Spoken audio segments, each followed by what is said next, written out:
Good morning.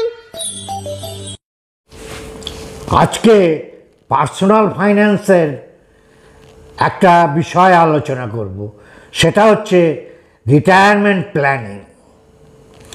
খুব গুরুত্বপূর্ণ বিষয়, যাদের জন্যে বলা,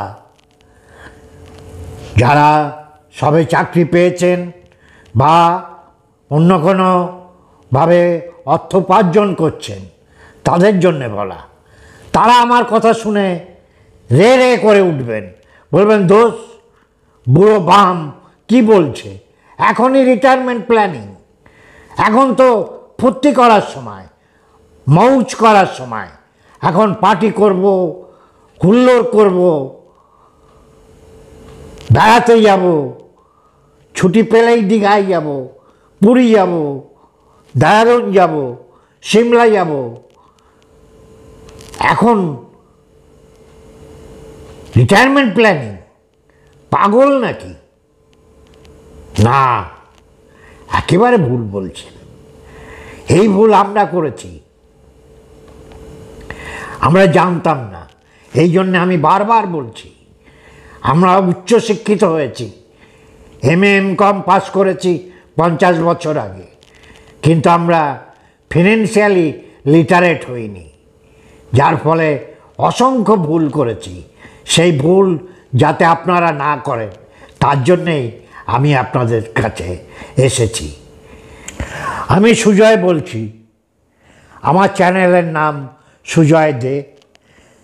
মূলত পার্সোনাল ফাইন্যান্স, ব্যাংকিং, ইনভেস্টমেন্ট নিয়েই আমি কথা বলছি। যদি আমার ভিডিওগুলো আপনাদের ভালো লাগে, তাহলে লাইক করুন, শেয়ার করুন, কমেন্ট করুন কী জাতীয় ভিডিও আপনারা পেতে চান।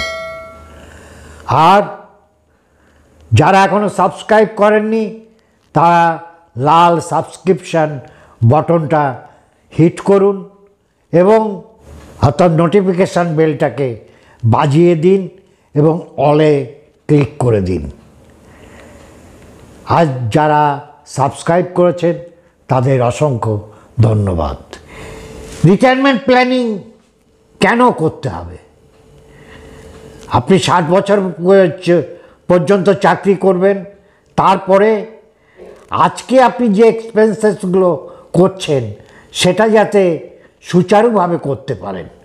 কেননা আমাদের দেশে 3টে কারণে এখন রিটায়ারমেন্ট প্ল্যানিং করা ভীষণ জরুরি। এক হচ্ছে আমাদের বিজ্ঞানের উন্নতির ফলে, মেডিকেল সায়েন্সের উন্নতির ফলে লাইফ এক্সপেক্টেন্সি বেড়ে গেছে। এখন আমাদের প্রায় 80 বছর হচ্ছে লাইফ এক্সপেক্টেন্সি। তাহলে 60 বছরের পরে অন্তত 20 বছর আশা করা যায় বেশিরভাগ মানুষ বেঁচে থাকবেন। তখন আপনার জীবন যাতে সুচারুভাবে নির্বাহ করা যায়। আগের দিনে এই প্ল্যানিং ছিল না বলে রিটায়ারমেন্টটা ছিল একটা আতঙ্ক। কি করব, চাকরি শেষ হয়ে গেলে? তার কারণ সরকারি ক্ষেত্রের চাকরি, পেনশন পাওয়া চাকরি খুবই কম। বেশিরভাগ প্রাইভেট সেক্টর এবং আনঅর্গানাইজড সেক্টরে শ্রমিক, কৃষক, স্বনিযুক্ত প্রকল্পে কাজ করা মানুষের সংখ্যাই বেশি। তাদের তো পেনশন নেই। আমাদের দেশে বিদেশের মতো সোশ্যাল সিকিউরিটিও তেমন নেই। তাহলে তারপরে এখন আর যৌথ পরিবার নেই যে সবাই মিলেমিশে থাকবে, সবাই সবাইকে দেখবে। তাহলে আমাদের চলবে কেমন করে? এই জন্যেই রিটায়ারমেন্ট প্ল্যানিংটা খুব জরুরি। আর একটা কারণ, মেডিকেল এক্সপেন্সেস খুব বেড়ে যাচ্ছে। তাহলে লাইফ এক্সপেক্টেন্সি, মেডিকেল এক্সপেন্সেস এবং সোশ্যাল চেঞ্জেস কী হয়েছে? আগে আমরা যখন চাকরি করেছি, আমার বাবা মা নিশ্চিন্ত, আমার ছেলে চাকরি করছে, অতএব প্রতি মাসে খরপোশ পাঠাবে ছেলে। সেখানে তারা আমাদের উপর নির্ভরশীল ছিল। আমরাও একটা সময় বিয়ে থা করার পরে বাড়িতে টাকা পাঠাতে একটু বিরক্ত হতাম মাঝে মাঝে। তখন আমাদের নিজস্ব পরিবার হয়ে যাওয়ার পরে সেই খরচ মেটাতে যে আবার বাড়িতে টাকা পাঠাতে, বিশেষত বিয়ের পরে খুবই অসুবিধা হয়েছে, বিরক্ত হতাম কখনো কখনো। কিন্তু আগামী দিন তো আমাদের সেই ভ্যালু সিস্টেমটা থাকছে না। পশ্চিমী হাওয়া চলে আসছে, ছেলেমেয়েরা বিদেশে চলে যাচ্ছে, বাইরে চাকরি করছে, তারা বাবা মাকে দেখবে না। আর আমি কেন কারোর উপর নির্ভর করব? আমি স্বাধীন জীবন যাপন করব। আমি পাখির মতো রিটায়ারমেন্টের পরে আকাশে উড়ব। আমি কোনো বন্ধন থাকবে না, যা মনে চাইবে তাই। সবচেয়ে গোল্ডেন এজ হচ্ছে রিটায়ারমেন্টের পরে যে কদিন আপনি সুস্থভাবে বেঁচে থাকবেন, সেই 10-15 বছর। এটাই জীবনের সবচেয়ে গোল্ডেন টাইম। যারা বলে ছাত্র জীবন, কৈশোর, শৈশব জীবনের সবচেয়ে সেরা সময়, ভুল। সবচেয়ে গোল্ডেন পিরিয়ড হচ্ছে রিটায়ারমেন্টের পরে। আপনার যা ইচ্ছে করার করতে পারেন, আপনার উপর কেউ শাসন করার নেই। নেই অফিসের কর্তা, নেই পরিবারের কর্তা। আপনি একা রাজা, আপনি ভগবান। চুটিয়ে ঘুরে বেড়ান, চুটিয়ে প্রেম করুন, চুটিয়ে মাল খান, যা ইচ্ছে করুন, কেউ দেখার নেই। আর ছেলে মেয়ের উপর আমি কেন নির্ভর করতে যাব? সেই জন্যেই আমাদের রিটায়ারমেন্ট প্ল্যানিংটা খুব তাড়াতাড়ি শুরু করতে হবে। 20, 21, 22, 23, 24, 25, 30-এর ভিতর অবশ্যই শুরু করতে হবে। অর্থ উপার্জন করার প্রথম দিন থেকেই আমার রিটায়ারমেন্ট প্ল্যানিং শুরু করতে হবে। রিটায়ারমেন্ট প্ল্যানিংয়ের দুটো ভাগ আছে। ধরুন আপনার 30 বছর বয়সে সংসার চালাতে 40,000 টাকা খরচ। এই 40,000 টাকা আপনি যখন রিটায়ার করবেন 30 বছর বাদে, তখন কিন্তু 40,000 টাকাটার পারচেজিং পাওয়ার এইতে থাকবে না। তখন 40,000 টাকাটা হয়ে যাবে 15,000 কি 20,000 টাকা তার ভ্যালু। তাহলে আপনাকে এমন একটা ভ্যালু, ফিউচার ভ্যালু বের করতে হবে যে টাকাটা আজকের 40,000 টাকা আরও 30 বছর বাদে যে সেটা কত হয়, সেটা প্রথমে আপনাকে বের করতে হবে। তার জন্য আমাদের এক্সেল শিটে হোক বা এমনি ফর্মুলা করে হোক ফিউচার ভ্যালু এফবি বের করতে হবে, যে আজকের 40,000 টাকা 30 বছর বাদে কত হবে। তার কারণটা কি? তার কারণ হচ্ছে কনস্ট্যান্ট ইনফ্লেশন। আজকে আপনি যেটা 100 টাকায় কিনছেন, সামনের বছর সেটার দাম হয়ে যাবে 110 টাকা, তারপরের বছর সেটা 115 টাকা, তারপরের বছর হয়তো সেটা 125 টাকা হয়ে যাবে। এই যে পারচেজিং পাওয়ারটা কমে যাচ্ছে। আপনি 100 টাকা আজকে যেটা পেতেন, আগামী দিন হয়তো সেটা সামনের বছর 110 টাকায় সেটা পাবেন। তাহলে আপনার আজকের 40,000 30 বছর বাদে সেই একই জিনিস পাবেন না, সেই সার্ভিসেস গুডস পাবেন না। তাহলে আপনার তখন কত টাকা লাগবে সেটা আগে আপনাকে বের করতে হবে। আমরা এখানে একটা করে দিয়েছি, সেটা আপনারা পজ করে দেখে নিন। যে ধরে নিন যার আজকে দিনে 10,000 টাকা সংসার খরচ, তাকে 30 বছর বাদে সেটার ভ্যালুয়েশন দাঁড়াবে 57,000 টাকা। কি 6% ইনফ্লেশন রেট ধরে আজকের 10,000 30 বছর বাদে হবে 57,000, 20,000 হবে 1,14,000, 40,000 হবে 2,28,000। এটা ইনফ্লেশনের জন্য হচ্ছে। আজকে যদি আপনার 20,000 টাকা সংসার খরচ লাগে, তাহলে আপনাকে 30 বছর বাদে সেই একই যে সার্ভিস এবং গুডস কেনার জন্যে 1,14,000 টাকা ব্যবস্থা করে রাখতে হবে।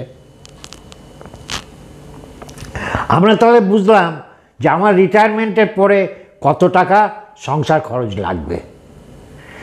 এবার এই টাকাটা পেতে হলে আমাকে এই 30 বছরে কত টাকা সঞ্চয় করতে হবে, কত টাকা কর্পাস তৈরি করতে হবে, সেটা হচ্ছে দ্বিতীয় ভাগ। ধরুন আপনার বর্তমান মাসিক সংসার খরচ 20,000 টাকা। 30 বছর পরে এই টাকাটা হবে 1,14,000 টাকা। তাহলে অবসরের পর আপনি যদি 25 বছর বেঁচে থাকেন, তাহলে আপনার দরকার 3,42,00,000 টাকার একটা সঞ্চয়।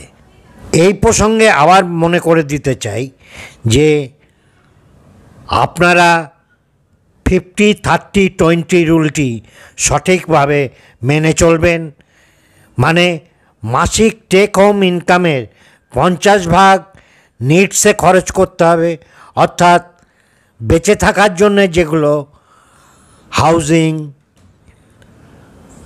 Food, clothes, insurance premium, transportation, education expenses, medical expenses etcetera.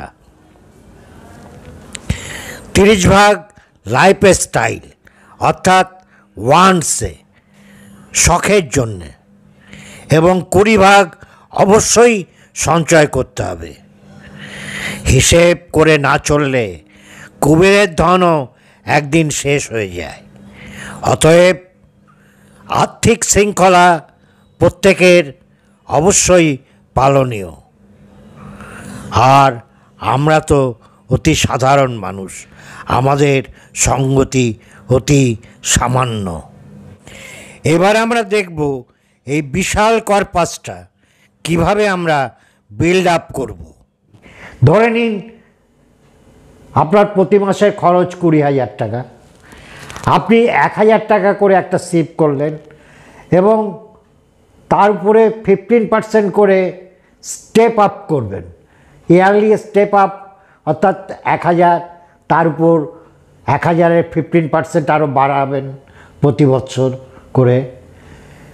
এভাবে বাড়াতে থাকবেন করে 35 বছর বাদে আপনি পাবেন 3,75,00,000 টাকা। এবং এই টাকার যে রিটার্ন পাবেন তা দিয়ে আপনার সংসার নির্বাহ সুস্থভাবে হয়ে যাবে।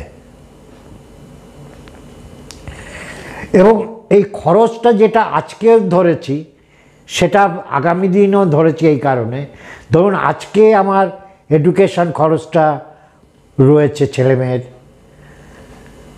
আবার বৃদ্ধ বয়সে এডুকেশন খরচ থাকবে না, কিন্তু মেডিকেল খরচটা বাড়বে। আমরা তখন চাকরি বাকরি কাজকর্ম নেই, একটু ট্রিপে বেশি যাব, বেড়াতে যাব।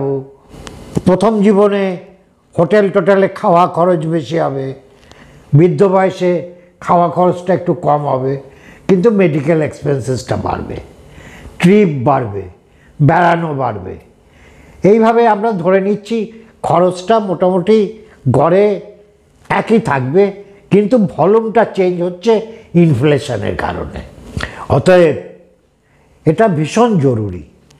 আপনারা যদি এটা না করেন তাহলে দেখবেন আগের প্রজন্মের মানুষদের দিকে ঘুরে তাকান, দেখবেন তারা হয় ছেলেমেয়ের উপর নির্ভর করে আছে, ছেলেমেয়ে দেখছে না তাদের, কি করুণ অবস্থা, তাদের পেনশন নেই, তেমন কিছু সঞ্চয় করতে পারেননি। তাদের দিকে একবার চেয়ে দেখুন। আপনি কি ওরকম হতে চান? নিশ্চয়ই না। আপনি নীল আকাশের পাখির মতো ঘুরে বেড়াবেন, কোনো বন্ধন হারা, কোনো বন্ধন নেই, মুক্ত বিহঙ্গ, জীবনকে দুহাত ভরে উপভোগ করুন, প্রাণ ভরে উপভোগ করুন। সমুদ্র তীরে বসে ঢেউয়ের আসা যাওয়া দেখুন, আহা কি আনন্দ! সত্যি এই জীবনটা সত্যি আনন্দ। ধরুন চাকরি জীবনে কত কিছু করতে পারেননি, ব্যবসা করার সময় কত কিছু জীবনে শখ ছিল করতে পারেননি, কত পড়াশুনো, কত জানার ইচ্ছে, সেগুলো করতে পারেননি। এই অবসরে রিটায়ারমেন্টের পরে আপনার মন যা চায় তাই করুন। এটা গেল তো আর্থিক পরিকল্পনা। এর সাথে আর দুটো পরিকল্পনার কথা আমি বলবো রিটায়ারমেন্টের জন্য। এক হচ্ছে ইন্টেলেকচুয়াল ডেভেলপমেন্ট। আপনারা রিটায়ার হবার আগে নিজেদের আরেকটু ইন্টেলেকচুয়ালি ডেভেলপ করুন, স্কিল ডেভেলপ করুন, যাতে 60-এর পরে, নর্মাল রিটায়ারমেন্টের পরে আরও কিছুদিন কিছু কনসালটেন্সি বা কোনো কিছু কাজ করতে পারেন। সেরকম পড়াশুনো সময় পেলে নিজেকে একটু ডেভেলপ করার চেষ্টা করুন। 2, 3 হচ্ছে এই যে রিটায়ারমেন্টের পরে আনন্দ ভোগ করবেন, সুখে থাকবেন, এ করতে হলে শরীরটা সুস্থ রাখতে হবে। তার জন্যে আগের থেকে স্বাস্থ্য সচেতন হন, তবেই অবসর জীবনটা সত্যিই সুন্দর হবে। আজকে এই পর্যন্ত। আবার আসবো আর একটা পার্সোনাল ফাইন্যান্সের উপর কোনো টপিকস নিয়ে। আপনারা সবাই ভালো থাকবেন, সুস্থ থাকবেন।